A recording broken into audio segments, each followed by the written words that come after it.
selamat ketemu kembali di dalam kasih Tuhan Yesus Kristus. Mari pagi hari ini kita mau datang kepada Tuhan, kita mendengarkan ucapan syukur kita kepada Tuhan. Biar setiap mulut kita pagi hari ini penuh dengan ucapan syukur kita kepada Tuhan. Haleluya. Terima kasih. Haleluya.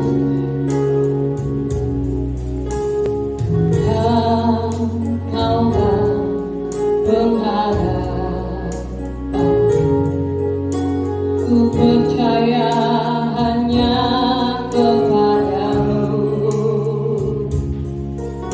Yesus, Kaulah perlindunganku, Engkau yang ku puji. Katakan mulutku penuh dengan pujian, mulutku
Sehingga pagi hari Tuhan kami ada sebagaimana kami ada daripada itu semua oleh karena kasih dan anugerah-Mu dalam kehidupan kami. Sehingga pagi hari ini Tuhan kami boleh berhimpun.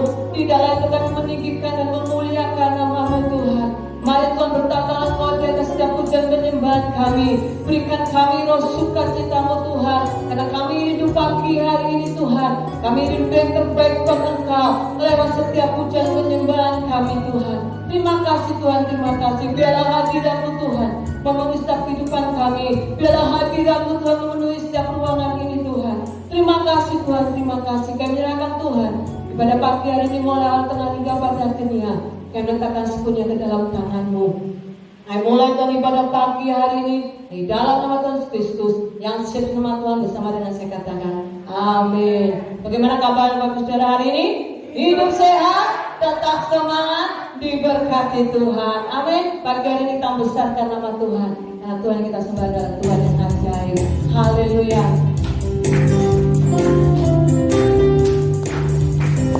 Besarkan nama Tuhan, pujilah Dia. Kemurahannya besar, tiada terbilang.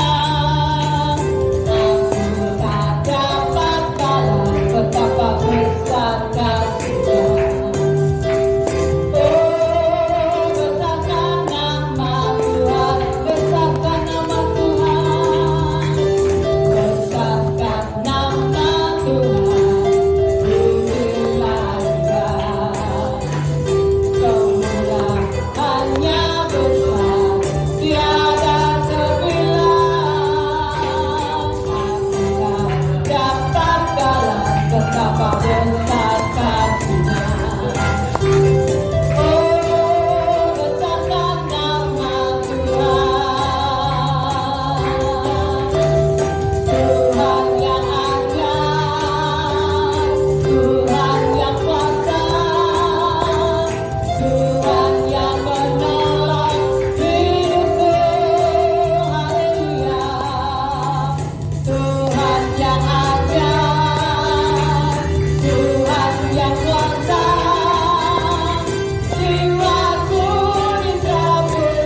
kekuatanku. Ku dapat jalani hidupku tanpa Tuhan yang di sampingku. Ku tak mampu sendiri kalau Tuhanku, Engkaulah Tuhanku yang menopangku. Ku pandang wajah-Mu dan berseru, pertolonganku datang dari-Mu. Peganglah tanganku, jangan lepaskan. Kaulah harapan dalam hidupku. Ku pandang wajah-Mu, ku pandang wajah-Mu dan berseru, pertolonganku datang dari-Mu. Peganglah tanganku, jangan lepaskan. Kaulah harapan dalam hidupku. Ku pandang wajah-Mu, Tuhan, haleluya, dan berseru, pertolonganku datang dari-Mu. Peganglah tanganku, jangan lepaskan. Kaulah harapan dalam hidupku. Kaulah harapan, kaulah harapan dalam hidupku. Kaulah harapan, kaulah harapan dalam hidupku. Saudara Tuhan, seperti hanya pujian yang kami naikkan kepadamu pagi hari ini, bahwa hanya Engkaulah harapan dalam hidup kami.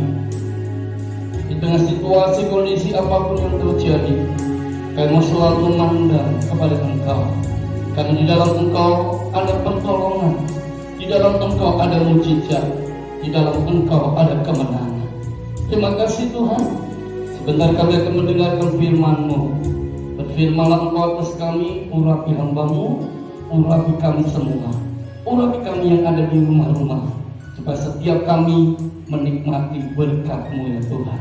Di dalam nama Tuhan Yesus, kami siap untuk menerima firman-Mu. Haleluya, amin. Shalom Bapak Ibu Saudara yang kasih dalam Tuhan. Saudara yang kasih dalam Tuhan, kalau kita melihat di masa-masa di mana kita sedang menghadapi masa pandemi ini, Tuhan sedang mengajari kita untuk mempersiapkan diri menghadapi masa-masa yang akan datang. Itulah masa-masa yang penuh dengan kesukaran dan kesulitan. Firman Tuhan berkata di dalam 2 Timotius 3 ayat yang pertama, ketahuilah bahwa pada hari-hari terakhir akan datang masa yang sukar. Saya tidak menakut-nakuti akan setiap kita yang ada pagi hari ini, tetapi inilah firman Allah, bahwa kita ini hidup di masa-masa yang sukar, masa-masa yang sulit. Tetapi kita patut bersyukur jika kita sampai hari ini masih tetap kuat, kisah kita masih tetap dapat berdiri dengan teguh. Sekali lagi saya mau katakan, itu semua adalah bukti bahwa Tuhan yang kita sembah di dalam nama Yesus adalah Allah yang setia. Amin. Kalau kita sampai hari ini masih tetap kuat, masih dapat berdiri dengan teguh, itu semua adalah bukti bukan karena kuat dan gagah kita, tetapi sekali lagi itu sungguh-sungguh karena Tuhan yang menopang hidup kita. Yang percaya katakan amin. Firman Tuhan berkata dalam Mazmur 37 ayat 23 sampai 24, bisa dikatakan Tuhan menetapkan langkah-langkah orang yang hidupnya berkenan kepadanya. Apabila ia jatuh, tidaklah sampai tergeletak, sebab Tuhan menopang tangannya. Bahkan kalau kita melihat sampai hari ini Bapak Ibu yang kasih dalam Tuhan, kita tetap ada dalam pemeliharaan dan perlindungan Tuhan.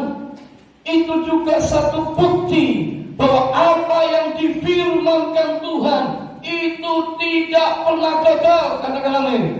Apa yang difirmankan Tuhan itu ya dan amin. Makanya ada pujian yang seringkali kita nyanyikan. Dia tak pernah gagal karena Dia Allah. Dia tak pernah lalai, Dia jamin firman-Nya. Sebab Dia Allah, Raja segala raja, kekuatanku, perisaiku, dan gunung batuku. Bersoraklah, puji sembah Dia, Yesusku, Raja mulia, Yesusku, Allah perkasa, Yesusku, Allah pemenang, Yesus Raja. Amin. Apa yang difirmankan Tuhan dalam hidup kita itu tidak pernah gagal. Sekalipun mungkin kita menghadapi yang namanya persoalan dalam hidup ini, sekalipun kita melewati yang namanya cobaan dalam hidup ini, tapi sekali lagi saya katakan, firman-Nya tidak pernah gagal. Saudaraku, mungkin di tahun ini kita akan menghadapi satu masa yang tidak mudah. Dalam yang ingin saya katakan, kita jangan pernah berputus asa. Amin. Kita jangan pernah menyerah dengan setiap keadaan yang ada. Tapi sebaliknya, yang ingin saya sampaikan pada saat pagi hari ini, biarlah kita mau selalu membangkitkan iman kita kepada Tuhan. Amin, saudaraku. Kenapa kita perlu membangkitkan iman kita kepada Tuhan? Karena hanya orang-orang yang bangkit imannya, saya katakan, yang akan meraih janji-janji Tuhan dalam hidupnya. Yang percaya katakan amin. Hanya orang-orang yang bangkit imannya yang akan meraih janji-janji Tuhan dalam hidupnya. Sebab itu, bangkitkan imanmu. Di saat engkau sedang hadapi kesulitan, di saat engkau sedang hadapi kesukaran, di tengah masa-masa yang sulit ini, bangkitkan imanmu. Firman Tuhan berjanji, hanya orang-orang yang hidup mengandalkan Tuhan dan yang menaruh harapannya pada Tuhan, yang akan tetap hidup dalam pemeliharaan dan perlindungan Tuhan. Yang percaya dengan amin. Firman Tuhan berkata dalam Yeremia 17 ayat yang ke-7 sampai yang ke-8, diberkatilah orang yang mengandalkan Tuhan, yang menaruh harapannya pada Tuhan. Ia akan seperti pohon yang ditanam di tepi air, yang merambatkan akar-akarnya ke tepi batang air, dan yang tidaklah mengalami datangnya panas terik, yang daunnya tetap hijau, dan yang tidak khawatir dalam tahun kering, dan yang tidak berhenti menghasilkan buah. Artinya apa Bapak Ibu Islam Tuhan? Artinya kalau kita di masa yang sukar dan sulit ini tetap hidup mengandalkan Tuhan, tetap hidup menaruh harapan kepada Tuhan, maka hidup kita akan tetap dalam pemeliharaan dan perlindungan Tuhan. Dan setelah itu yang dikasih oleh Tuhan, karena itu firman Tuhan pagi ini saya beri tema tentang mengandalkan Tuhan. Apa ciri-ciri dari orang yang mengandalkan Tuhan, saudara? Yang pertama, saudaraku, ciri daripada orang yang mengandalkan Tuhan, dia pasti mencari Tuhan. Katakan amin. Itu yang pertama. Dia pasti cari Tuhan. Dan orang yang mencari Tuhan, dia pasti berdoa dan merenungkan firman Allah. Katakan amin. Itu sudah. Kenapa kita mencari Tuhan? Karena kita ini butuh Dia. Amin. Kita ini butuh Tuhan. Bukan Tuhan yang butuh kita, tetapi kita yang butuh Tuhan. Ini yang harus disadari oleh setiap kita, pribadi lepas pribadi. Kita ini butuh Tuhan.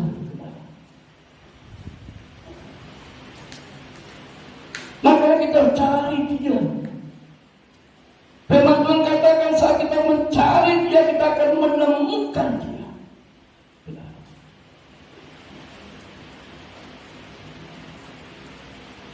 Saat kita berdoa, saat kita merenungkan firman-Nya, saya percaya Tuhan akan melimpahkan kekuatannya dalam segala hal. Yang percaya katakan amin.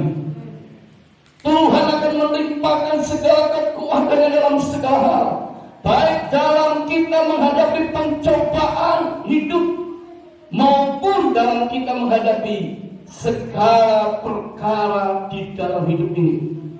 Karena itu Rasul Paulus berkata dalam Filipi 4 ayat yang ke-13, segala perkara dapat kutanggung di dalam Dia yang memberi kekuatan kepadaku. Amin, saudaraku.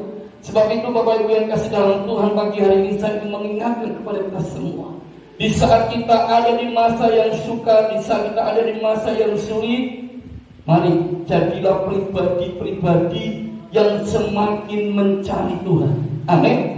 Yang semakin rindu untuk bertemu dengan Tuhan. Bagaimana caranya bertemu? Lewat kita berdoa dan merenungkan firman-Nya. Di saat kita berdoa dan merenungkan firman-Nya, di situ Tuhan akan melimpahkan segala kekuatannya supaya kita bisa dapat berdiri dan kuat menghadapi segala tantangan dalam hidup ini. Yang kedua, saudara, ciri pada orang yang mengandalkan Tuhan dan yang menaruh harapannya pada Tuhan.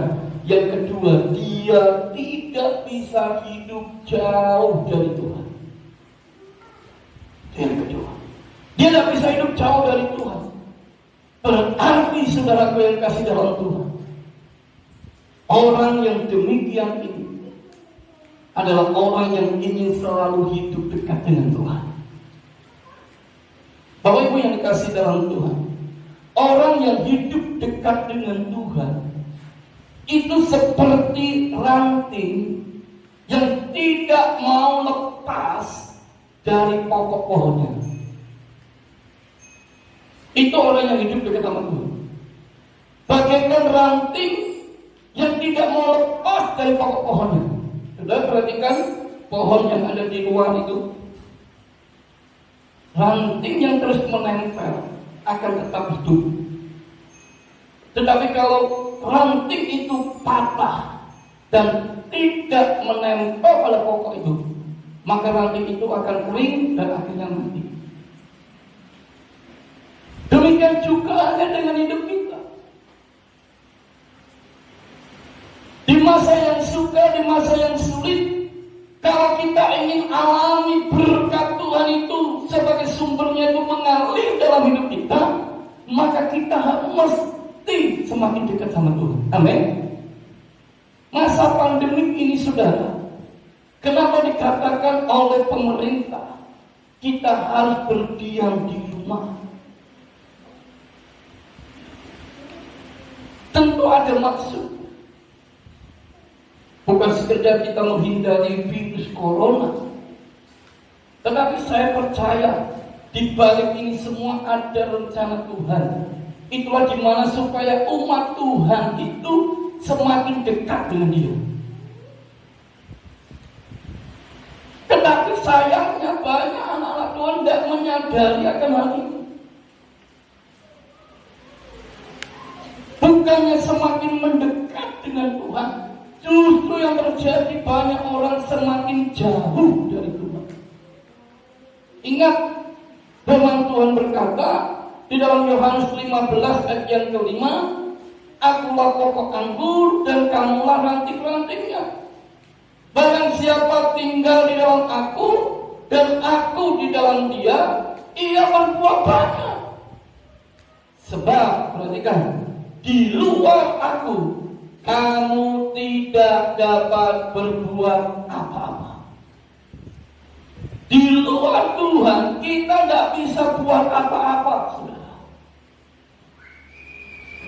Jika setiap kita menyadari bahwa kalau kita hidup jauh dari Tuhan itu tidak bisa buat apa-apa, maka yang harus kita lakukan sebagai orang percaya, kita semakin dekat dengan Tuhan. Amin, saudara.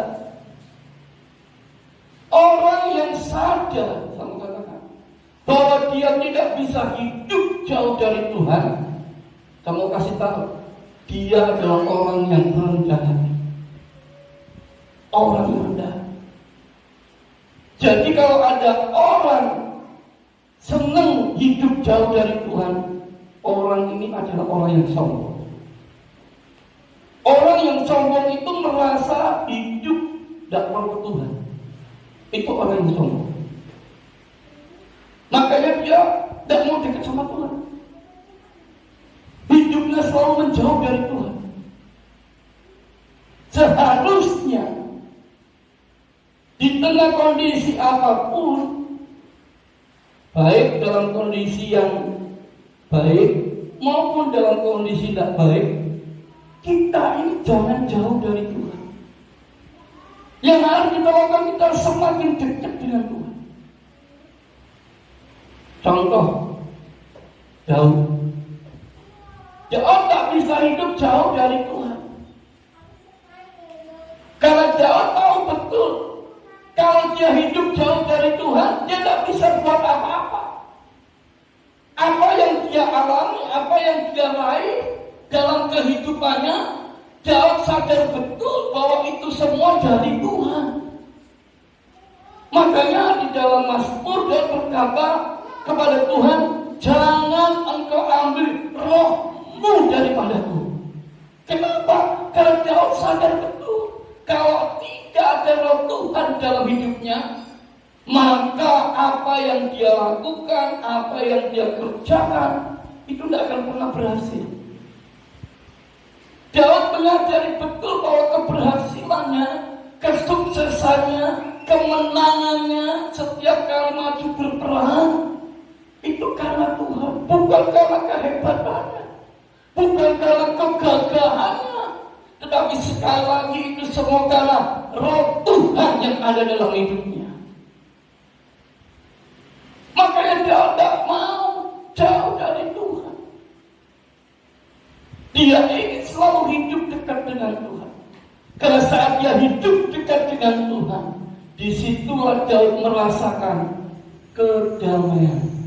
Daud merasakan bagaimana ada kenyamanan yang luar biasa yang belum pernah dia rasakan dari dunia ini. Bapak Ibu yang dikasihi oleh Tuhan, yang kedua, orang yang mengandalkan Tuhan dan yang menaruh harapannya pada Tuhan, dia tidak bisa hidup jauh dari Tuhan. Kalau kita semua menyadari bahwa kita tidak bisa hidup jauh dari Tuhan, maka kita perlu mendekat dengan Tuhan. Bagaikan ranting yang ingin selalu hidup melekat pada pokoknya. Berarti di sini kita mesti selalu hadir dalam setiap persekutuan, ibadah. kita semakin hari semakin mengenal Tuhan kita. Amin, saudara. Hanya orang yang mengenal Tuhan dengan baik, orang yang demikian inilah yang menyadari bahwa dia tidak bisa hidup jauh dari Tuhan. Yang ketiga, saudaraku, ciri pada orang yang mengandalkan Tuhan dan menaruh harapannya pada Tuhan, dia pasti mengasihi Tuhan.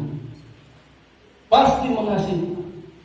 Nah, saudaraku yang dikasihi oleh Tuhan, orang yang mengasihi Tuhan adalah orang yang mengutamakan Tuhan itu lebih dari segala-galanya. Lebih dari segala-galanya di sini artinya lebih dari hobinya. Lebih dari, kita katakan, kalau engkau mengasihi aku, maka engkau berani meninggalkan keluargamu. Artinya meninggalkan keluarga di sini bukan berarti kita memberontak. Orang yang mengasihi Tuhan itu lebih mengasihi Tuhan itu lebih daripada mengasihi istrinya, lebih daripada mengasihi suaminya, lebih daripada mengasihi anak-anaknya, bahkan yang lainnya. Itu orang yang mengasihi Tuhan. Kalau kita masih mengasihi hal-hal yang ada di dunia ini, itu berarti kita belum mengasihi Tuhan. Itu maksudnya. Orang yang mengenalkan Tuhan dan menaruh harapannya pada Tuhan, dia lebih mengasihi Tuhan dari segala-galanya. Dan saya katakan, saat kita berani melakukannya, maka kita akan melihat kemuliaan Tuhan itu dinyatakan dalam segala aspek dalam hidup kita. Yang percaya katakan amin. Ingat ketika Abraham, kita semua tahu bahwa Abraham menantikan seorang anak dari Tuhan. Itu membutuhkan waktu yang cukup lama. Janji yang Tuhan berikan sampai menerima janji itu butuh waktu yang lama. Dan setelah Abraham terima anak dari Tuhan, ingat Tuhan berkata apa kepada Abraham?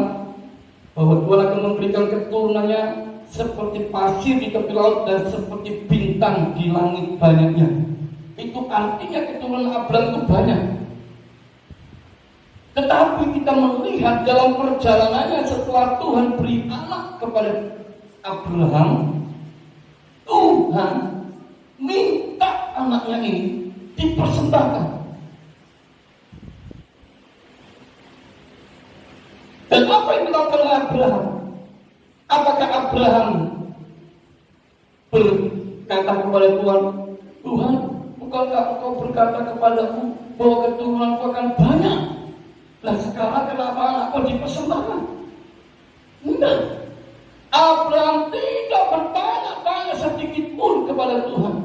Ketika Tuhan memberikan perintah kepadanya untuk menyerahkan Ishak anaknya untuk dipersembahkan, saudara lihat, Abraham tidak berbangga-bangga. Keesokan harinya Abraham ajak Ishak. Dia persiapkan semuanya, peralatan-peralatan untuk membuat mezbah korban.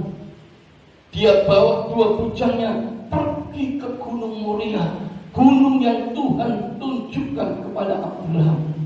Dan sesampainya di sana, lalu Abraham berkata kepada kedua bujangnya, cukup sampai di sini kamu, aku dan anakku akan naik ke atas. Saudara, ketika Ishak bersama Abraham dan membawa peralatan semua naik ke atas, dan sesampainya di atas gunung, mulailah Ishak bertanya, Bapak, di sini sudah semua ada. Di manakah anak domba yang harus dipersembahkan? Satu pertanyaan yang sangat menusuk hati Abraham. Abraham tidak berkata, engkau anakku yang akan dipersembahkan. Alkitab mengatakan Abraham justru berkata, Tuhan yang menyediakan. Bapak Ibu yang dikasihi oleh Tuhan, saat Abraham mengatakan Tuhan yang menyediakan, apakah langsung ada domba yang disediakan? Belum. Kenapa belum? Karena Ishak belum dipersembahkan. Tetapi ketika Abraham mulai mengikat anaknya, lalu mengangkat ke tempat persembahan, apakah domba sudah disediakan? Belum. Tetapi ketika Abraham mengangkat pisau, untuk apa? Membunuh Ishak. Karena Ishak sudah dipersembahkan. Saat Abraham mengangkat pisaunya dan hendak membunuh Ishak, saat itulah Tuhan berfirman, "Stop Abraham. Sekarang aku tahu bahwa engkau mengasihi aku lebih dari segala-galanya." Dan saat itulah Tuhan berfirman, "Lihatlah, ada anak domba yang sudah dipersiapkan oleh Tuhan." Jadi Ishak akhirnya tidak jadi korban persembahan. Tuhan yang sediakan. Bapak Ibu yang dikasihi oleh Tuhan, di saat engkau berani mengasihi Tuhan, melakukan segala perintahnya, lebih dari segala-galanya dalam hidupmu, yakinlah dan percayalah Tuhan mampu lakukan apa yang tidak pernah kau pikirkan, apa yang tidak pernah kau lihat, itu disediakan oleh Tuhan. Yang percaya katakan amin. Cuma seringkali kita bertanya-tanya sama Tuhan, "Nawang gaji gue gak cukup ya Tuhan, kok masih ngasih perpuluhan? Gajiku saja sudah tidak cukup untuk hidup. Gimana itu?" Bapak Ibu yang dikasih oleh Tuhan, seringkali kita ini bertanya-tanya. Apalagi di gereja, banyak lagi pembangunan, tambah lagi. Kebutuhanku ini Tuhan. Seringkali kita bertanya-tanya. Saudara, orang yang seringkali bertanya-tanya seperti ini, dia tidak akan pernah melihat kemuliaan Tuhan. Ingat ketika Nabi Eli bersama dengan janda di Sarfat. Janda di Sarfat yang punya segenggam tepung kecil, segenggam tepung. Dia berkata, "Kalau aku olah jadi roti, aku makan dengan anakku, setelah itu aku akan mati." Itu perkataan janda di Sarfat. Tapi Elia berkata lain, justru sebaliknya, "Kalau engkau olah itu dan engkau berikan lebih dulu kepadaku, maka Tuhan akan memelihara hidupmu." Dan betul, dia rela memberikan yang harusnya dimakan untuk dia dan anaknya. Dia berikan lebih dulu kepada hamba Tuhan ini. Itulah yang. Dan saat itu diberikan, Alkitab katakan, janda ini dipelihara oleh Tuhan. Tepung dalam tempayan tidak pernah habis sampai masa kesulitan itu lewat. Amin saudara. 3,5 tahun dipelihara Tuhan. Makanya saya memberitahu kepada kita semua, di akhir zaman ini akan ada tanda-tanda di mana antikris akan memberikan chip dalam kehidupan orang-orang yang ada. Dan setiap kita anak Tuhan, jangan sekali-kali kamu beritahu menerima chip itu. Tandanya 666 yang akan diberikan pada dahi dan tangan. Jangan sekali-kali kita terima. Sekalipun kita mengalami masa yang sulit, karena hanya orang yang punya tanda 66 yang bisa belanja dan bisa beli. Berarti orang yang tidak punya tanda 666 tidak bisa beli dan tidak bisa berdagang. Tetapi saya mau beritahu, kalau sudah tiba masa itu, yakinlah dan percaya, Tuhan akan pelihara kita dengan cara yang ajaib. Amin. Di luar apa yang tidak pernah kita pikirkan, di luar apa yang tidak pernah kita bayangkan, tetapi Tuhan akan sediakan buat setiap kita. Karena itu Bapak Ibu yang kasih dalam Tuhan, pagi hari ini saya ingin kembali mengingatkan, di masa yang sulit dan sukar ini, mari jadilah pribadi-pribadi yang terus mengandalkan Tuhan, pribadi-pribadi yang terus menaruh harap sama Tuhan. Dan orang yang mengandalkan Tuhan dan menaruh harap pada Tuhan adalah orang yang selalu mencari Tuhan, adalah orang yang tidak bisa hidup jauh dari Tuhan. Dan dia adalah orang yang selalu mengasihi Tuhan. Saat kita bisa mengasihi Tuhan lebih dari segala-galanya, maka kita akan melihat kemuliaan Tuhan itu dinyatakan dalam hidup kita.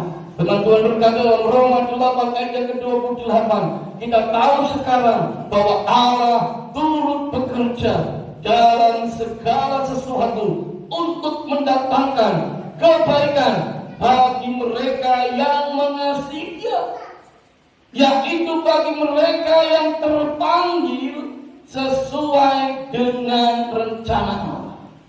Saya dan saudara adalah orang-orang yang dipanggil sesuai dengan rencana Allah. Amin. Kita berhak menikmati janji Tuhan. Karena itu jangan pernah kita berputus asa. Jangan pernah kita menyerah di tengah kondisi apapun. Yakinlah dan percaya ada tangan Tuhan yang selalu menopang, memberi jalan keluar, bahkan memberi kemenangan bagi setiap hidup kita. Tuhan Yesus memberkati kita semua. Mari kita datang kepada Tuhan. Haleluya. Terima kasih.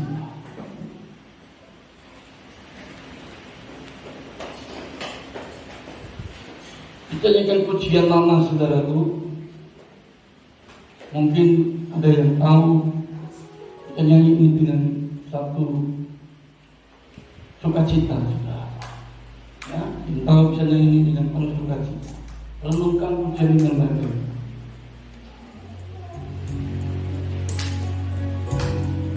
Haleluya.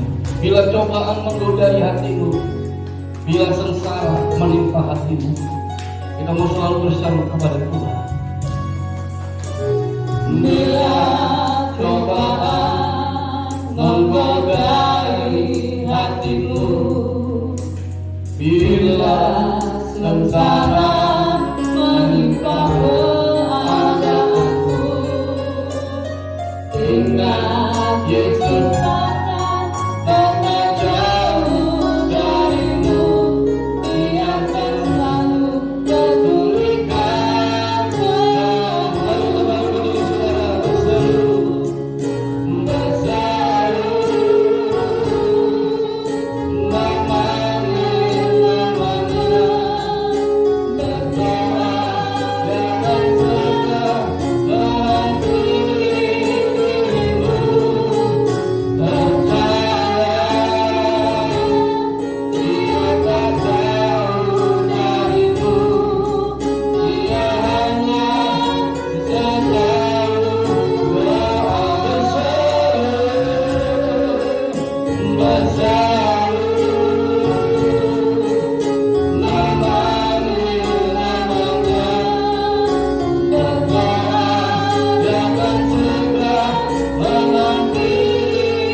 kesengsaraan dalam hidup ini, ingat ada Yesus yang tidak pernah jauh dari hidupmu.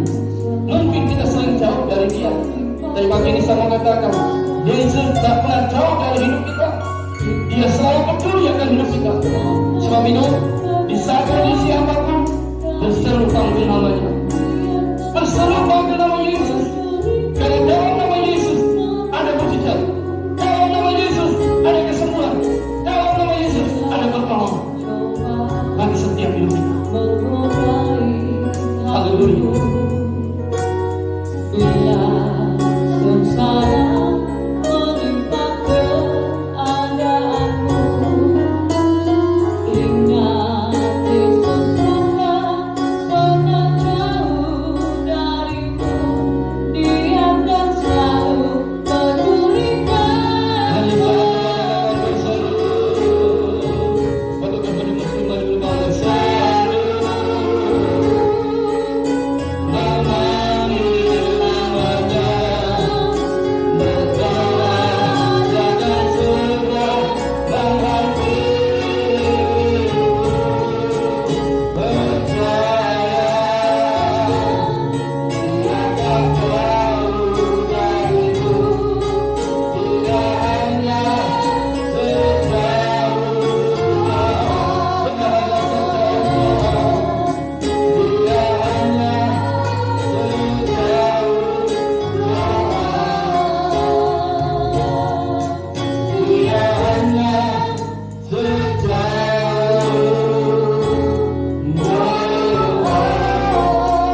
harapan kepada Engkau. Orang yang hidup mengandalkan Tuhan dan menaruh harapan pada Tuhan akan tetap hidup dalam pemeliharaan dan perlindungan Tuhan. Terima kasih Tuhan. Sebentar kami akan bersekutu dengan tubuh dan darah-Mu. Sebelum kami mengambil bagian dalam persekutuan dengan tubuh dan darah-Mu, ampuni kami jika ada salah, jika ada dosa yang kami perbuat di hadapan-Mu. Sucikan dan kuduskan kehidupan kami ya Tuhan. Sebagai kami mengambil bagian dalam persekutuan dengan tubuh dan darah-Mu, maka berkat Allah itu mengalir dalam kehidupan kami. Kekuatan, kuasa Allah itu mengalir dalam hidup kami. Dan kami yakin dan percaya, setiap kami yang makan minum tubuh dan darah-Mu, yang sakit terima kesembuhan, yang lemah terima kekuatan yang baru, yang susah mendapatkan penghiburan. Dan kami berdoa Tuhan menyerahkan diri ini dalam nama Yesus. Kami sudah berdoa dan bersyukur. Haleluya. Amin. Salibnya. Salibnya,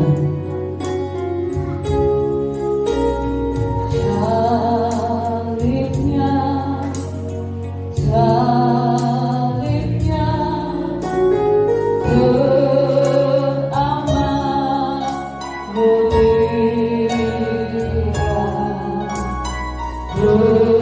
bersatu disucikan.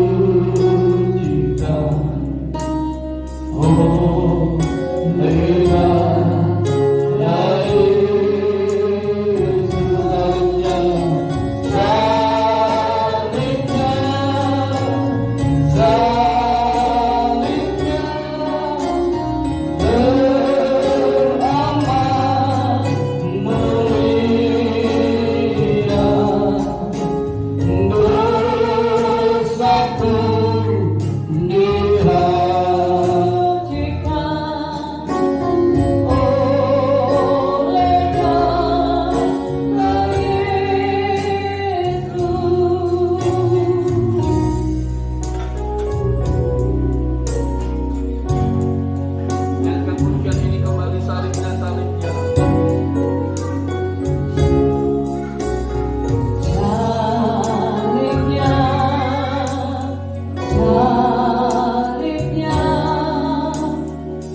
dan dengarkanlah perkataan firman Allah.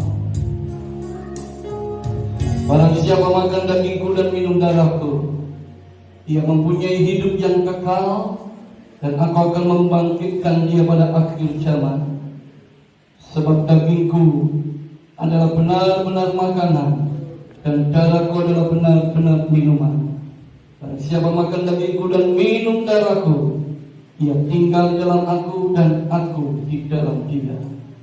Bukankah roti yang atasnya kita pecah-pecahkan ini adalah persekutuan dengan tubuh Kristus? Mari kita makan dengan iman di dalam nama Tuhan Yesus Kristus.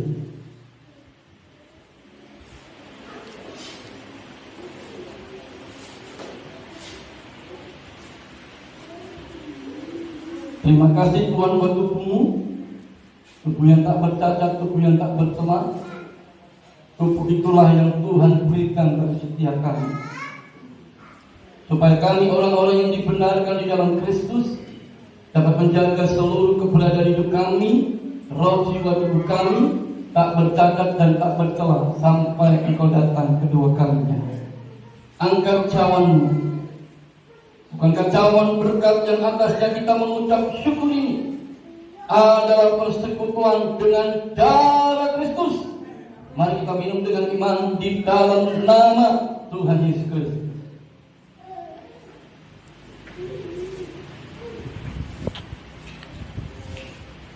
Terima kasih Tuhan buat darah-Mu, darah perjanjian baru, darah anak domba Allah, darah Yesus Kristus Tuhan yang telah dicurahkan di atas Kalvari.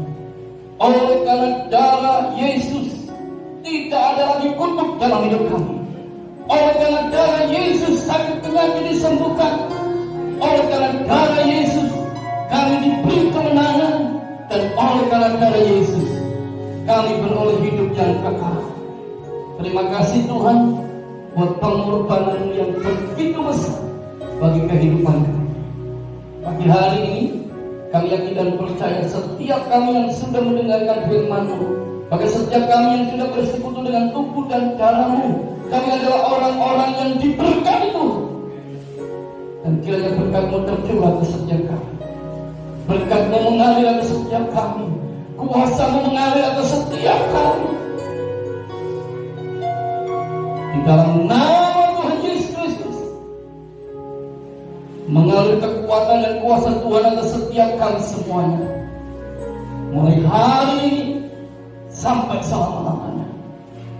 Dalam berkat nama Tuhan Yesus kami sudah berdoa.